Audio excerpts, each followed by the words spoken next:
구약 성경 다니엘서 2장 36절에서 47절의 말씀입니다. 제가 가진 성경은 1234페이지에 있습니다. 다니엘서 2장 36절부터 47절까지의 말씀입니다. 36절부터 봉독하겠습니다. 그 꿈이 이러한즉 내가 이제 그 해석을 왕 앞에 아뢰리이다. 왕이여, 왕은 여러 왕들 중에 왕이시라. 하늘의 하나님이 나라와 권세와 능력과 영광을 왕에게 주셨고 사람들과 들짐승과 공중의 새들 어느 곳에 있는 것을 막론하고 그것들을 왕의 손에 넘기사 다 다스리게 하셨으니 왕은 곧 그 금머리니이다. 왕을 뒤이어 왕보다 못한 다른 나라가 일어날 것이요 셋째로 또 녹 같은 나라가 일어나서 온 세계를 다스릴 것이며 넷째 나라는 강하기가 쇠 같으리니 쇠는 모든 물건을 부서뜨리고 이기는 것이라. 쇠가 모든 것을 부수는 것 같이 그 나라가 문 나라를 부서뜨리고 찌을 것이며 왕께서 그 발과 발가락이 얼마는 토기장이의 진흙이요 얼마는 쇠인 것을 보셨은즉 그 나라가 나뉘일 것이며 왕께서 쇠와 진흙이 섞인 것을 보셨은즉 그 나라가 쇠 같은 든든함이 있을 것이나 그 발가락에 얼마는 쇠요 얼마는 진흙인즉 그 나라가 얼마는 든든하고 얼마는 부서질 만한 것이며 왕께서 쇠와 진흙이 섞인 것을 보셨은즉 그들이 다른 민족과 서로 섞일 것이나 그들이 피차에 합하지 아니하니 쇠와 진흙이 합하지 않음과 같으리이다. 이 여러 왕들의 시대에 하늘의 하나님이 한 나라를 세우시리니 이것은 영원히 망하지도 아니할 것이요 그 국권이 다른 백성에게로 돌아가지도 아니할 것이요 도리어 이 모든 나라를 쳐서 멸망시키고 영원히 설 것이라. 손대지 아니한 돌이 산에서 나와서 쇠와 녹과 진흙과 은과 금을 부서뜨린 것을 왕께서 보신 것은 크신 하나님이 장래 일을 왕께 알게 하신 것이라. 이 꿈은 참되고 이 해석은 확실하니이다 하니 이에 느부갓네살 왕이 엎드려 다니엘에게 절하고 명하여 예물과 향품을 그에게 주게 하니라. 왕이 대답하여 다니엘에게 이르되 너희 하나님은 참으로 모든 신들의 신이시요 모든 왕의 주제시로다. 내가 능히 이 은밀한 것을 나타내었으니 내 하나님은 또 은밀한 것을 나타내시는 이시로다. 왕이 이에 다니엘을 높여 귀한 선물을 많이 주며 그를 세워 바벨론 온 지방을 다스리게 하며 또 바벨론 모든 지혜자의 어른을 삼았으며 왕이 또 다니엘의 요구대로 사드락과 메삭과 아벳느고를 세워 바벨론 지방의 일을 다스리게 하였고 다니엘은 왕궁에 있었더라. 아멘. 죄송합니다. 제가 두 구절을 더 읽었습니다. 오늘 이 본문의 말씀을 가지고 하나님이 세우시는 그 나라라고 하는 제목 가지고 말씀 전거하겠습니다. 하나님이 세우시는 그 나라입니다. 여러분들도 자녀들의 이름을 데니얼 혹은 데이빗이라고 많이 지으시죠. 그렇게 이름을 지으실 때 아마 그 이름에 담긴 여러 가지 의미들이 있으실 것 같습니다.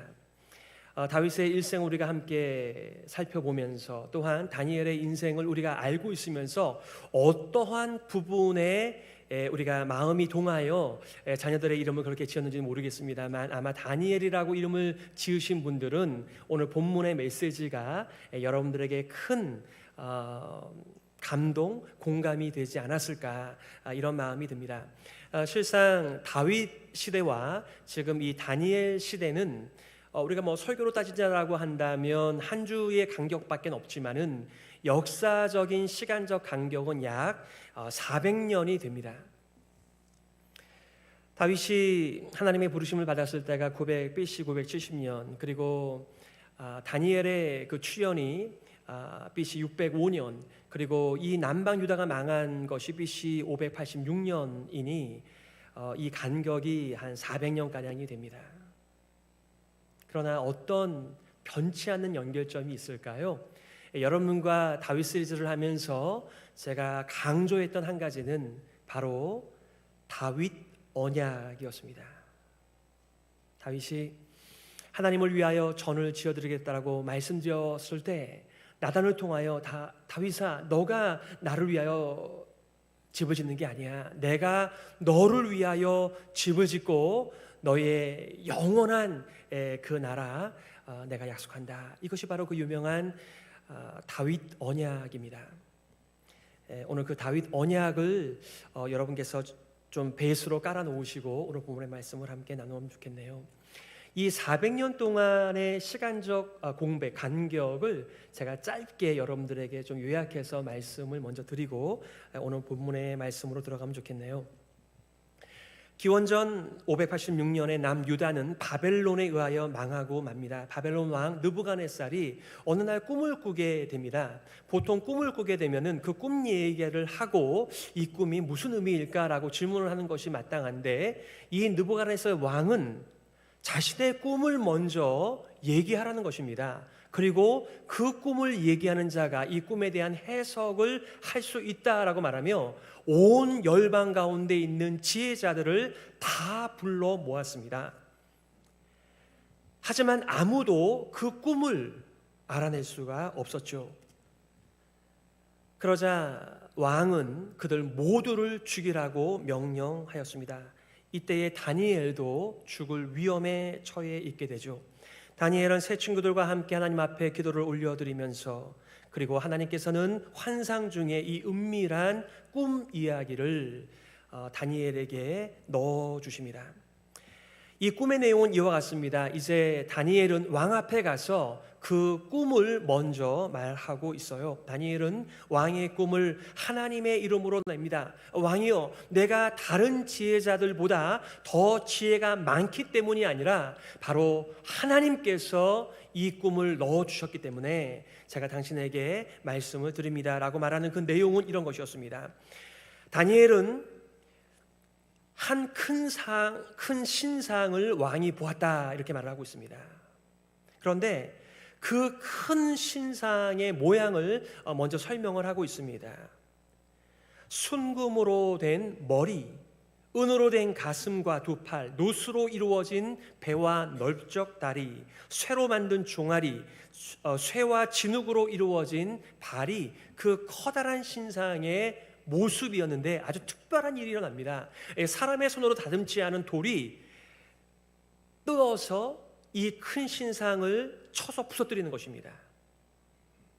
그 강력한, 사라지지 않을 것 같은 그 커다란 신상이 뜨인 돌에 의해서 완전히 무너져 내리는, 그리고 부서져 바람에 날려가는 이러한 꿈을 꾸었다라고 다니엘이 왕에게 고하고, 이 꿈을 해석할 권한을 얻게 되는 것이 오늘 본문의 말씀이죠. 오늘 여러분들과 내용적으로 두 가지를 보려고 합니다. 첫 번째는 잠시 빛나고 사라지는 이 세상 나라입니다. 두 번째는 영원히 빛나는 하나님의 나라.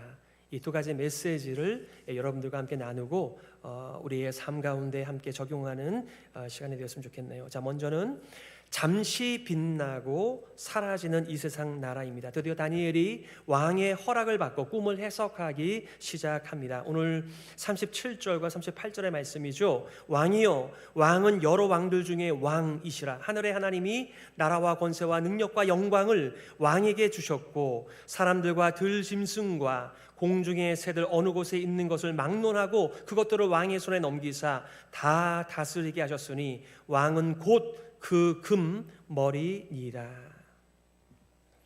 지금 천하의 패권을 가진 나라는 바벨론입니다. 그 바벨론의 우두머리가 느부갓네살이라고 하는 왕입니다. 하지만 이 메시지를 전하기 전에 이것을 분명히 하죠. 모든 권세, 나라, 영광, 능력은 하나님으로부터 온다 라고 하는 것 말입니다. 우리가 주기도문을 하면서 마지막 송영에 대개의 나라와 권세와 영광이 아버지께 영원히 있사옵나이다 라고 노래를 부르고 고백을 하는 이유는 맞습니다. 하나님만 영원하십니다. 모든 것이 다 있다가 사라지며 바람같이 없어지지만은 하나님의 나라와 하나님의 다스림만이 충만합니다. 그리고 제가 이 약간의 권세를 가지고 살아가는 이유는 하나님께서 주신 권세, 능력, 영광입니다 라고 하는 것을 인정하는 송영의 메시지이죠. 모든 권세는 하나님으로부터 왔습니다. 하나님이 주신 나라이며 하나님이 주신 권세이며 하나님이 주신 영광입니다. 그래서 이것을 잊게 되면 우리는 잠깐 있다가 사라지는 이 세상의 허망한 바람을 잡는 인생이 되고 마는 것이죠. 느부갓네살 왕은 정말 다윗이 해석하고 있는 내용의 진짜 중요한 부분을 캐치했을까라고 질문을 하게 돼요. 그러나 이제 3장, 4장을 보게 되면 정말 중요한 메시지를 왕이 놓친 것 같다라고 하는 생각입니다. 왕은 어디에 귀를 기울였을까요? 아마 순금처럼 이 찬란한 나라의 우두머리가 당신이다라고 하는 것에 마음이 많이 동했을 것 같습니다. 사실상 많은 이야기를 담고 있습니다. 이 이야기를 가만히 주의 깊게 듣는다라고 한다면 끝에 가서 다니엘에게 상을 내리기보다는 다니엘을 죽여도 부족함이 없는 메시지가 아닐까요?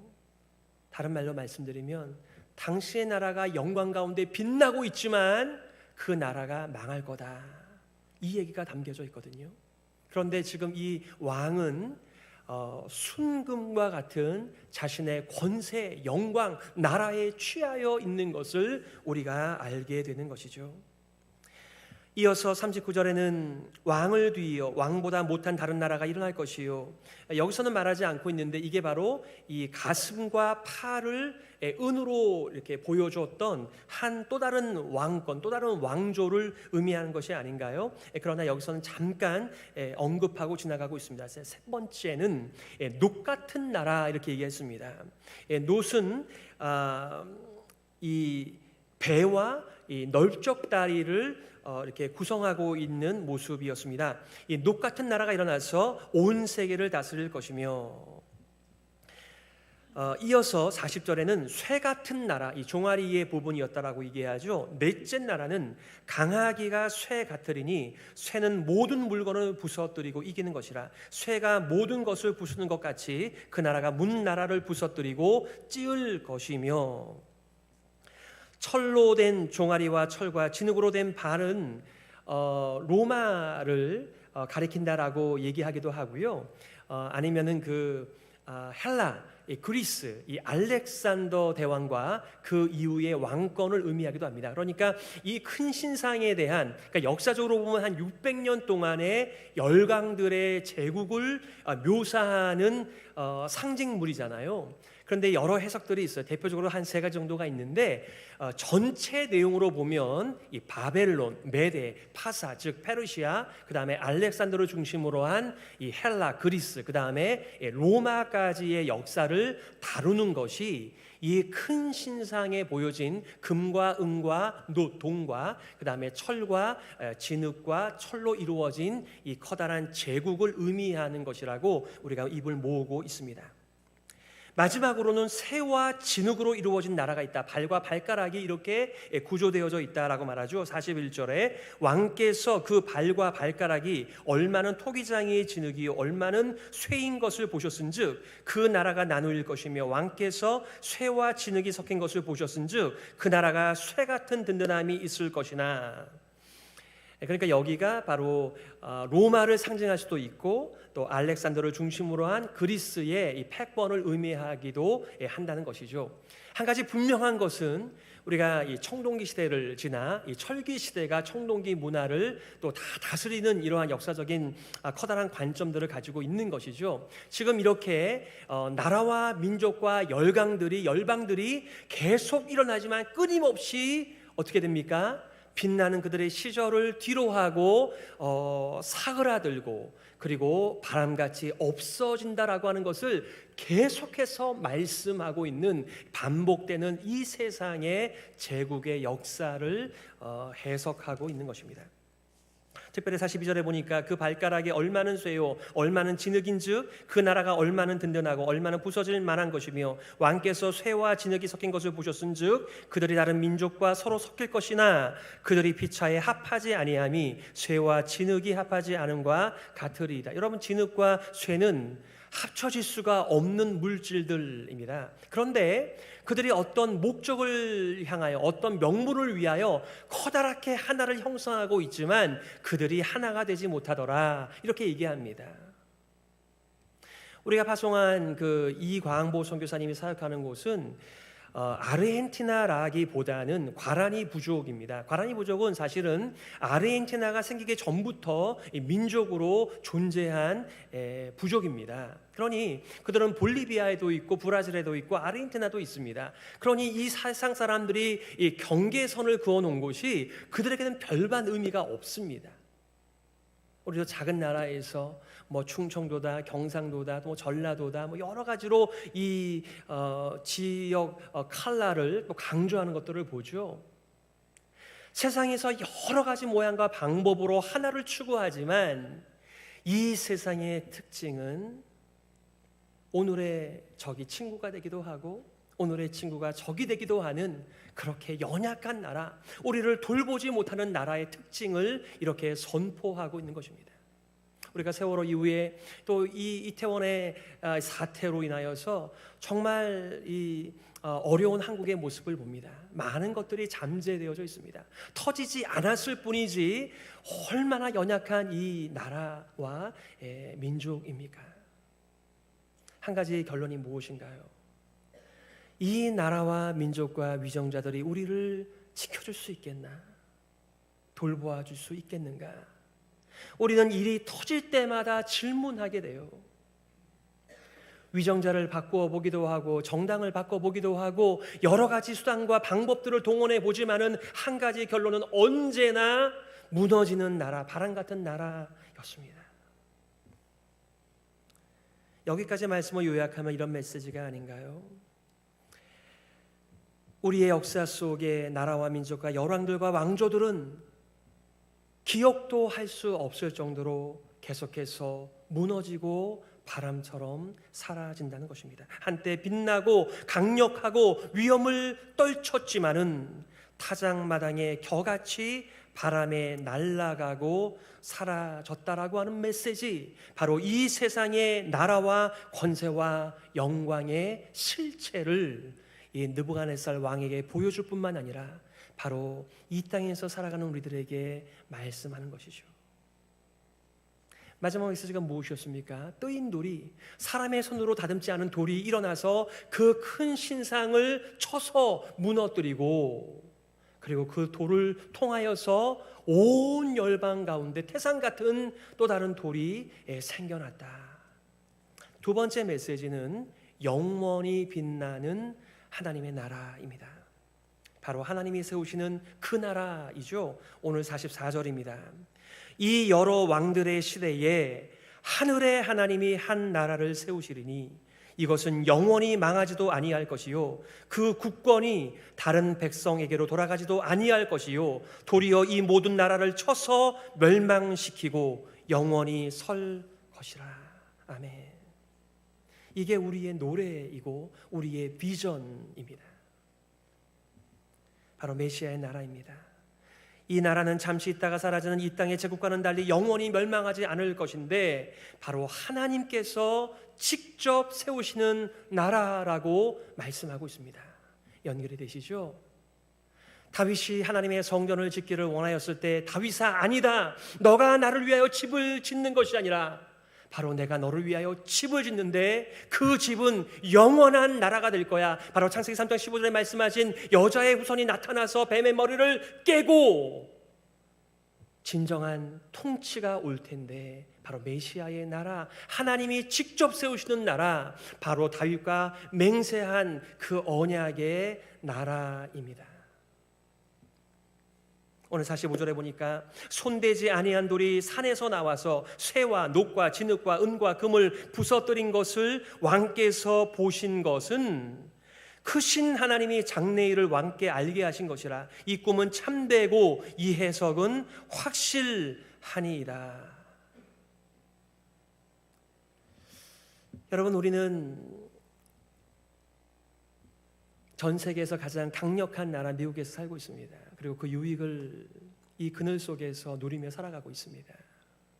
우리가 조금만 눈을 돌리면 우리의 조국과 제3세계와 이 모든 나라와 열방과 민족들이 얼마나 어려운 인생을 살고 있는지를 우리는 금방 알아차리게 됩니다. 똑같은 메시지였습니다.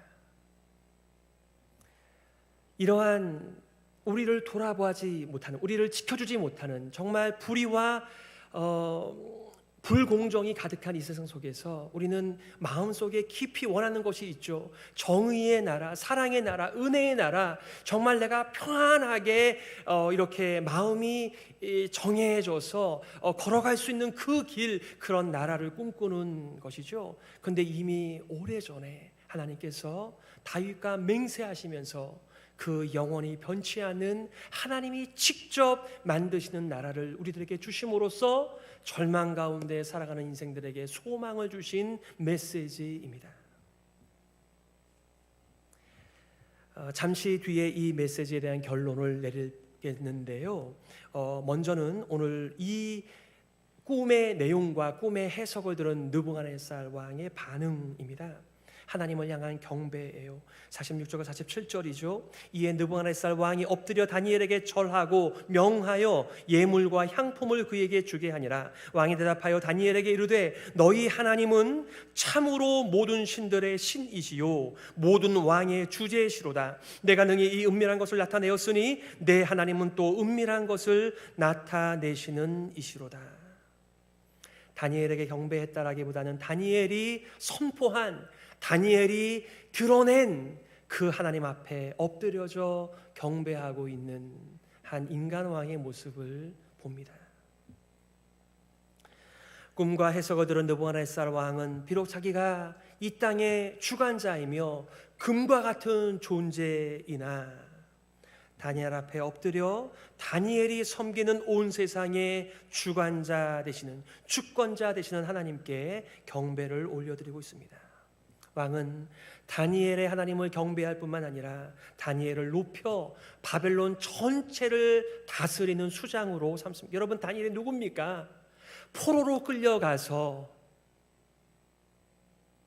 숨소리 하나 제대로 내지 못하는 그 땅에 있어서의 주변인이었습니다. 그러나 하루아침에 이 왕의 꿈을 통하여 가장 높은 자리에 역전시키시는 하나님의 모습을 보며 그것이 다니엘뿐만 아니라 암울한 시대를 살아가는 포로의 시절에 있는 이스라엘을 향한 하나님의 위로의 노래, 위로의 메시지였다라고 하는 것을 우리가 알게 됩니다. 또한 그의 세 친구들에게도 바벨론 지방들을 통치하도록 그렇게 명령을 내리는 것이 오늘 본문의 말씀의 마감입니다. 저는 오늘 이 말씀을 여러분들과 함께 묵상하면서 한 시편을 들려드리기를 원합니다. 바로 시편 137편의 한 부분입니다.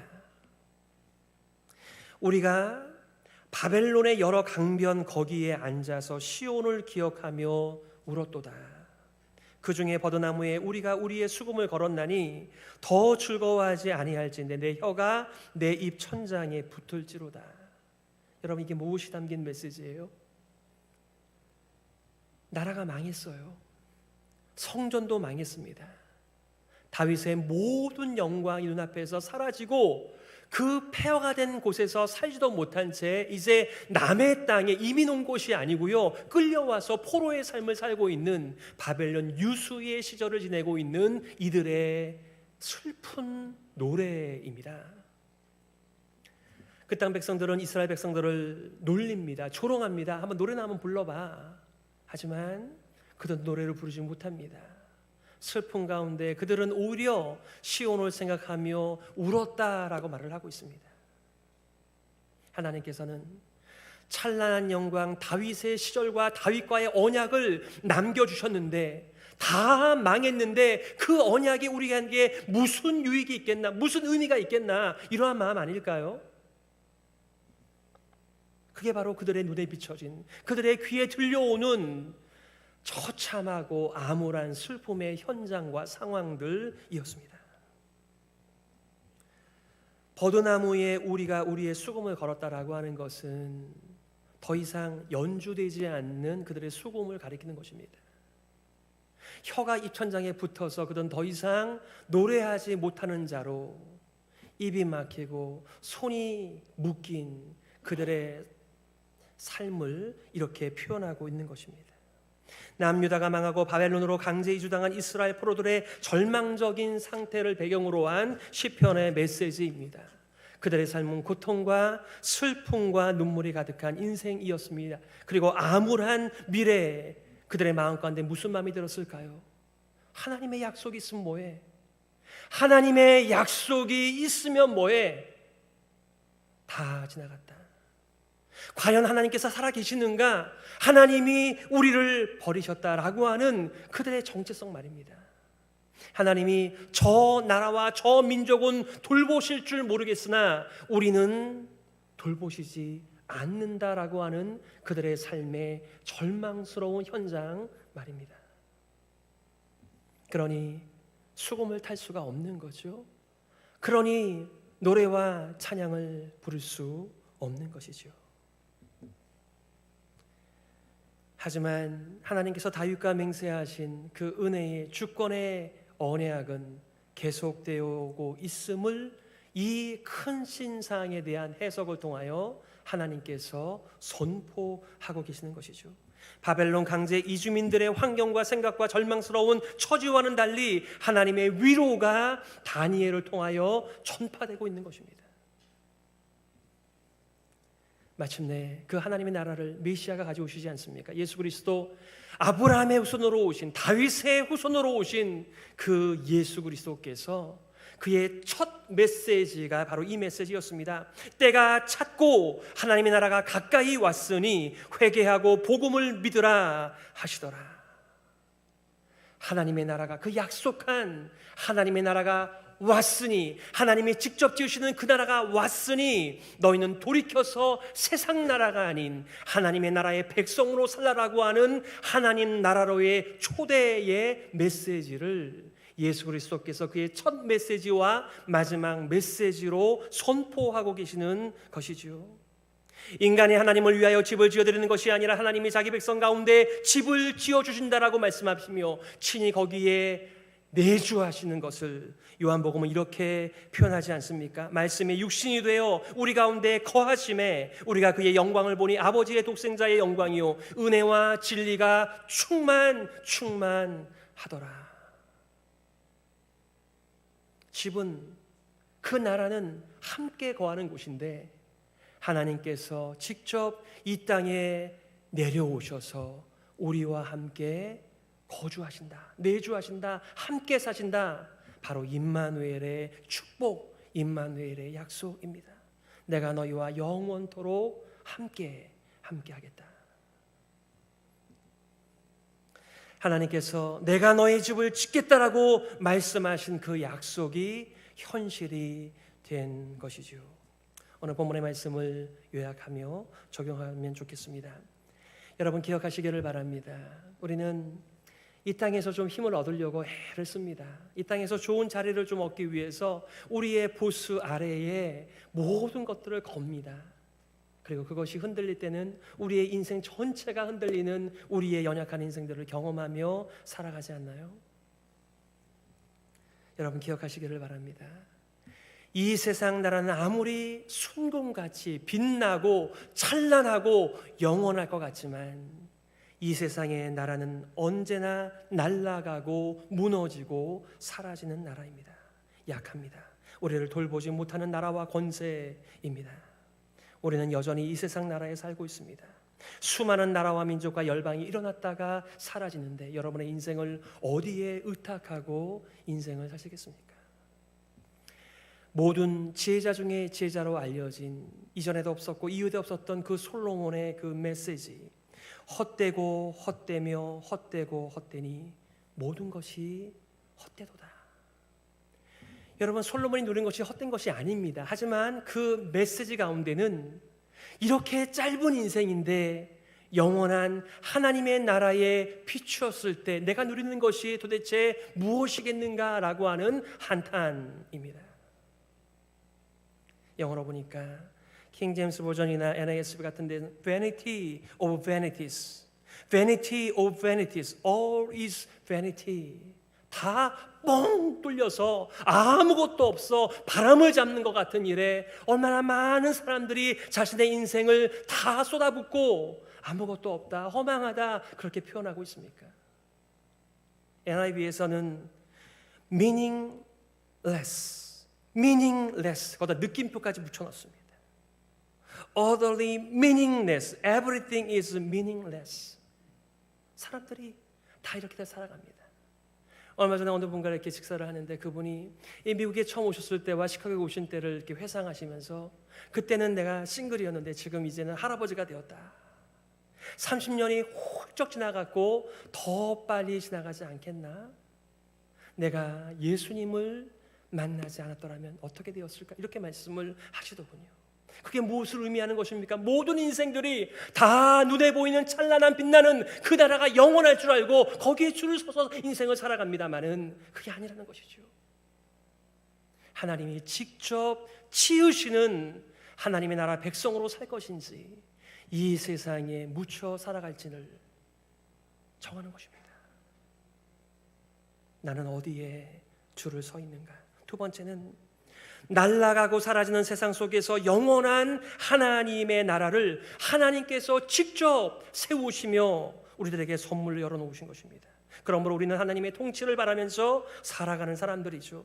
하나님 나라 복음은 바라는 것들의 실상입니다. 바로 믿음으로 바라보는 나라입니다. 세계 전 지도를 펼쳐놓아도 하나님의 나라는 없습니다. 그러나 우리는 믿음으로 이 땅에 살아가지만은 하나님 나라를 완성될 하나님 나라를 고대하면서 하나님의 다스림을 기뻐하면서 오늘도 믿음으로 살아가는 삶, 바로 하나님 나라 백성의 인생들인 것이죠. 여러분, 우리가 주기도의 그 마지막 송영 말입니다. 나라와 권세와 영광이 아버지께 영원히 있사옵나이다. 아멘. 우리 찬송해 보게 되면 635장입니다. 이 635장을 보면 그 마지막 이 송영, 나라와 권세와 영광이 아버지께 영원히 있다라고 하는 부분에 모든 것을 쏟아붓습니다. 느림표가 있습니다. 부점이 있습니다. 우리의 모든 숨통을 꽉꽉 채워서 불러야 할 한 노래가 있는데, 나라와 권세와 영광이 아버지께 영원히 있습니다. 이것을 아는 사람들은 잠깐 지나갔다가 사라지는 이 땅의 찬란함과 허영에 우리들의 인생을 걸지 않겠죠. 사랑하는 성도 여러분, 하나님의 나라, 하나님의 권세, 하나님의 영광만이 사라지지 않고 영원합니다. 하나님께 여러분의 인생을 잇대어 의지하고 기대하고 소망 가운데 살아가시는 복된 인생이 되시기를 예수 그리스도의 이름으로 축복합니다. 아멘. 이 시간에 우리가 말씀을 기억하면서 이렇게 기도하면 참 좋겠습니다. 전도자가 말한 것처럼 모든 것이 헛되고 공허하며 무의미한 것이며 잠깐의 영화와 잠깐의 나라와 잠깐의 권세와 영광입니다. 하나님 아버지, 우리가 세상을 내려놓고 하나님의 나라를 소망하고 하나님의 통치 가운데 살아가는 가정과 교회가 되게 하여 주옵소서. 우리 말씀 기억하면서요, 함께 통성으로 기도하며 나아가겠습니다.